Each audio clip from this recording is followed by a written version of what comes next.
कि बंगाल में 2-4 सीटें उन्हें बीजेपी अपने खाते की देखिए, दे मैं सकती तो है। यही बोल रही हूँ कि दबाव की अभी परिस्थिति है नहीं, दबाव की स्थिति बिल्कुल नहीं बन रही भाजपा पे। दबाव तो अब दूसरे लोगों के ऊपर होगा। अगर वे फिर भी भारतीय जनता पार्टी के सहयोग से चुनाव यहाँ पे लड़ना चाहते हैं, तो जो कंडीशन भारतीय जनता पार्टी उनके समक्ष रखेगी, उसको मान के चलना पड़ेगा। अभी ऐसी स्थिति भाजपा की बिल्कुल भी नहीं है कि दूसरे अपनी कंडीशन रखें और भाजपा उसको माने।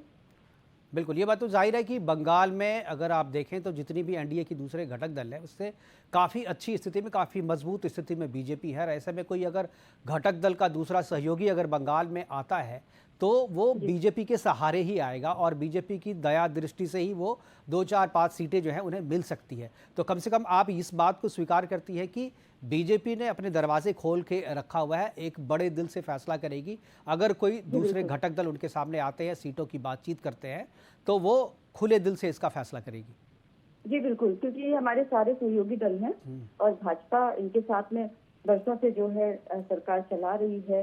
इनके मंत्रीगण भी हमारे कैबिनेट मिनिस्टर हैं, तो क्यों नहीं हम उनका स्वागत करेंगे, बिल्कुल करेंगे। लेकिन हाँ, दबाव की राजनीति में अभी भारतीय जनता पार्टी पश्चिम बंगाल में बिल्कुल नहीं।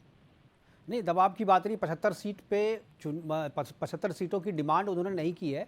उन्होंने कहा है कि अगर बातचीत नहीं बनती है तो 75 सीटों पे जेडीयू अपने प्रत्याशी को हाँ उतारेगी। उतारें, बिल्कुल बिल्कुल। बिल्कुल उतारें, अच्छा, बिल्कुल एक उतारें। बिल्कुल, एक चीज़ माधवी जी, और क्या जिस तरीके से आप हाँ कह हाँ। रही हैं कि ठीक है, सहयोगियों के लिए भी दरवाज़ा खुला हुआ है, अगर कोई बीजेपी को आकर के सहयोग करना चाहते हैं, दूसरी पार्टी करना चाहती है अगर सहयोग, तो बीजेपी खुले दिल से इसका विचार करेगी। क्या बीजेपी का ये भी अपना आकलन है, आप लोग का जो इंटरनल सर्वे है, क्या उसमें इस बात पे भी जोर दिया गया है कि बिहार की जो पार्टियां हैं, जो रीजनल पार्टियां हैं, उनका जो सीमांचल है, जो बंगाल और बिहार की जो सीमा लगी हुई है, वहाँ पर हम्म। सीटों पे रीजनल पार्टियों का प्रभाव है, या वो ओवैसी के बूते वहाँ पर चुनाव लड़ेगी? नहीं, बिल्कुल नहीं है प्रभाव। मैं आपको बता दूं कि यहाँ पे जो दूसरा सबसे ज्यादा जो मजबूत वोट बैंक है, जिसकी वजह से ममता बनर्जी बहुत ज्यादा अभी स्ट्रांग अपने आप को समझ रही है, वो है 30% जो है मुस्लिम वोट बैंक। मैं बिल्कुल। आपको बता दूं, जो बंगाली मुसलमान हैं, वो आज भारतीय जनता पार्टी में बिल्कुल आस्था के साथ जुड़ चुके हैं और वो भी चाहते हैं कि पश्चिम बंगाल में भारतीय जनता पार्टी आए, अपनी सरकार चलाए और जो देश का विकास जिस तरीके से हो रहा है, उस तरीके से पश्चिम बंगाल जो पिछड़ता जा रहा है हर मामले में, उद्योग के मामले में, शिक्षा के मामले में, महिलाओं की सुरक्षा के मामले में, उसमें भारतीय जनता पार्टी अपना योगदान दे। लेकिन जो रोहिंग्या मुसलमान हैं, जो घुसपैठी हैं, जिनके लिए ममता बनर्जी लड़ती हैं, जिसके लिए एनआरसी और सीए लगाने नहीं देती हैं, वो बिल्कुल विरोध में है। तो उनकी संख्या उतनी नहीं है कि वो ये सारे हुजूम को रोक सके। इसीलिए हम बिल्कुल निश्चिंत हैं कि हमारी सरकार बनने जा रही है और जो बंगाली मुसलमान है, जो देश के मुसलमान है, वो पूरी तरीके से भारतीय जनता पार्टी के साथ में है। इसीलिए सीमावर्ती क्षेत्रों में जो रीजनल पार्टियां हैं, उनका भी कोई असर नहीं है।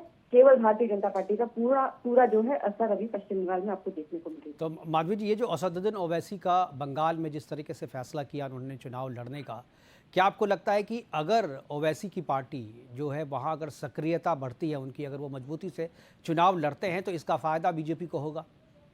देखिए, उनके भी वोट बैंक वही है, क्योंकि एनआरसी का विरोध करने वाले, सीए का विरोध करने वाले, दीदी का हाथ पकड़ के चलने वाले, ये वही लोग हैं, ये उन्हीं के लोग हैं। तो ये अगर वोट बैंक अगर किसी का घटेगा बढ़ेगा या जो भी होगा, तो इन दोनों के बीच में ही होगा। ऐसे भारतीय जनता पार्टी को, मैंने कहा ना कि जो बंगाली मुस्लिम है, जो भारतीय मुस्लिम है, उनको भाजपा के आने का इंतजार है पश्चिम बंगाल में। लेकिन जो घुसपैठी है, जो रोहिंग्या है, उनको वो नहीं चाहते कि भारतीय जनता पार्टी पश्चिम बंगाल में स्टैब्लिश हो। तो ये जो आप बोल रहे हैं ओवैसी आ रहे हैं या और कोई जो है, वो लोग की जो वोट बैंक है, वो लोग रोहिंग्या और घुसपैठी है। भारतीय जनता पार्टी के लिए इसमें कोई भी नुकसान नहीं है। अच्छा, कोई भी अगर तीसरी पार्टी, नई पार्टी, चौथी, पांचवी, जो भी कहिए आप, जो पहले से है, सीपीएम, कांग्रेस, ममता और बीजेपी को छोड़ करके अगर कोई भी नई पार्टी बंगाल में आती है, तो क्या आपको लगता है कि इससे बीजेपी को नुकसान होगा, फायदा होगा, या ममता भी इसके बारे में होगी? ममता को भी क्योंकि अगर नीतीश कुमार अगर अकेले लड़ते हैं तो ये जरूरी नहीं कि वो बीजेपी के वोट बैंक में सेंध लगाए, वो ममता के वोट बैंक को भी काट सकते हैं। देखिए, चुनाव अभी हुए नहीं है, अभी काफी समय है, 3-4 महीने का समय है। बावजूद उसके आज बंगाल में स्थिति ऐसी बन गई है कि शायद ममता बनर्जी की सरकार पहले ही चुनाव से गिर जाए, ये स्थिति बनने जा रही है। बिल्कुल। क्योंकि जो उनके अपने लोग हैं, उनका उनके प्रति जो है आस्था खत्म हो गई है और वो दीदी से विमुख होकर भारतीय जनता पार्टी में अपना जो है अपना योगदान देना शुरू कर दिया है। तो चुनाव के पहले ही ऐसी स्थिति बन गई है कि जो अभी मौजूदा सरकार है वो ही टिकेगी कि नहीं टिकेगी 1-2 महीने बाद ये भी पता नहीं है। बाद बाकी आप जो दूसरा प्रश्न मुझसे पूछ रहे हैं कि और कोई घटक दल आते हैं तो उससे फायदा और नुकसान होगा, मैं तो ये कह रही हूँ कि अभी मौजूदा स्थिति में ममता बनर्जी अपनी सरकार को बचा ले, यही बहुत बड़ी बात है। उसके बाद फायदा नुकसान को देखा जाएगा। लेकिन माधवी जी, अभी कोई सिटिंग विधायक तो आपके यहाँ टूटा नहीं है बंगाल से। देखिए लगातार सरकार जो को तो है खतरा बात तब हो होगा रही ना है जब और सिटिंग ये विधायक। आपको आने वाले समय में क्यों आप देखिए बहुत सारे मंत्रीगणों ने जो है वो इस्तीफा दे दिया है।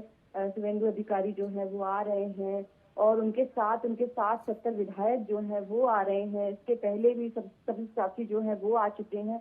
तो इनके जो अपने लोग हैं उनका और कितने लोग आने वाले हैं अभी आगामी आप 1 महीने के अंदर बिल्कुल, देखेंगे कि मतलब माधवी जी, आप ये कह रहे हैं कि अमित शाह जी के दौरे से पहले जो है बहुत बड़ी फूट जो है वो ममता बनर्जी की पार्टी में आएगी और बिल्कुल सरकार। फूट हो चुकी है और इसके बिल्कुल पीछे एकमात्र कारण ये है कि ममता बनर्जी की के प्रति जो पश्चिम बंगाल के लोगों की जनमानस की जो आस्था थी वो भंग हो चुकी है। उनका मोह जो है वो भंग हो चुका है। माँ माटी मानुस की बात करने वाली ममता बनर्जी ना माँ के लिए कुछ कर पाई, मतलब महिलाओं के लिए।